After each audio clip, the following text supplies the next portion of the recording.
chú tiền ngay á cái gì sẽ bé chỉ chẳng ai đã chi đó cái ít tuần này ít tuần này nghĩ cho nó bé chồng nó bé cho tận ít tuần tới đi đó rồi over tới đi đó rồi tí hả cái chuyện ngay nó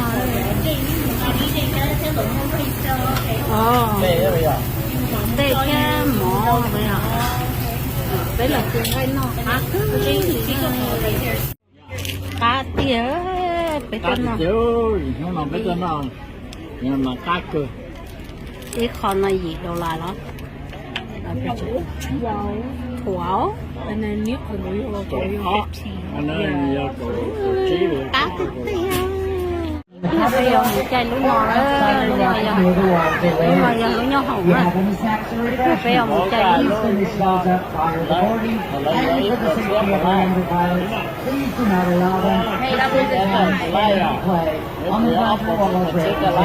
bây chai lúa nho hồng đó đó chỉ còn cái một chai sổ để chỉ có mình khai bé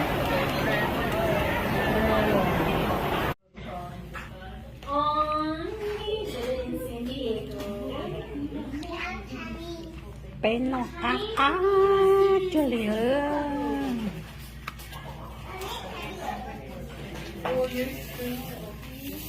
cái làm cá có ở bên nòng mình không nòng tươi mình cho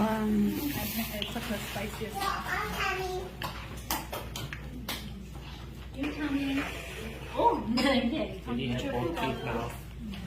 So keep it together. Any bites? For you. ồ có bây giờ này nữa bây giờ ta sẽ thời gian bỏ phôi thời gian ấy sang bỏ phôi you have to say thank you It is. You want some? Yeah, they're super soft, so it should be good. cái nó peach nó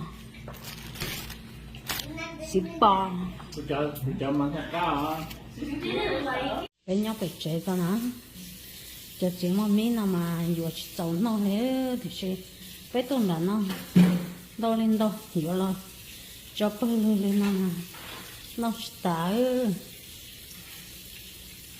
bé vừa tàu cho nên chuyện lại ra lò bây giờ tàu chịu chuyện nó chỉ tốn đông chịu chuyện nó bây giờ tốn đó là cho tôi rằng nó chỉ ta liệu nó chỉ ta kỹ chơi nó muốn gì theo sự gì bây giờ lòng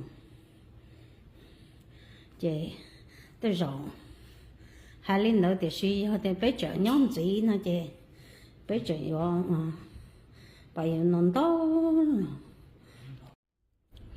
mà là nhảy ơi bây giờ té này thở lên nó là nó chỉ ta liệu rồi chả nó bị con hình thì đó chị tôi cho nó vô tôi té thở nó chỉ ta lên thế à bị khép bài luôn